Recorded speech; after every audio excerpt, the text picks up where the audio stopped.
ذکرالله شریف صاحبکار و سرمایه‌داری شناخته تاجیک روسیه که با علامت‌های کرونا ویروس در بیمارخانه در دوشنبه بستری بود درگذشت. حاجی ذکرالله شریف مالک طرفخانه استر دوب و شرکت الیسا در روسیه که میان مهاجران یاری تجلی در زمان کرونا ویروس عنوان گرفته بود.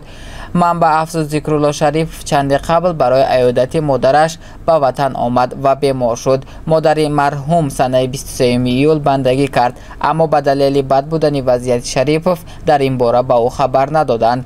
رسما درباره علت مرگ چیزی گفته نشده است. سفارت تاجیکستان در روسیه نیز از درگذشت نابهنگامی عضو فعال شورای جمعیتی سفارت صاحبکار سخاوت پیش شریف ذکرالله اظهار اندوه کرده افزوده است که مرحوم مخصوصا زمانی محدودیت‌های مربوط به پاندمی کووید 19 همیشه در کمک دیگر هموطنان بود.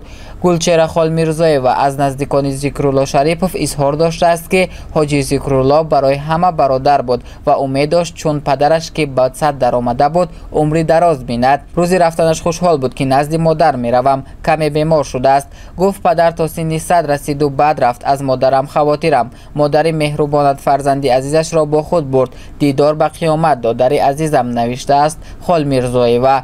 محکم محمودزاده سابق رئیس سودی کنستیتوسیایی تاجیکستان نیز اظهار داشته است که با شریپوف زیاده از 30 سال رابطه دوستی داشت. دیروز برای دعا به دهه کنگورد رفتم، همه گریان بودند. به نظرم کوچه میگریست، خانه گریان بود، ده ماتم گرفته بود. تصویر کرده است حال را محمودزاده.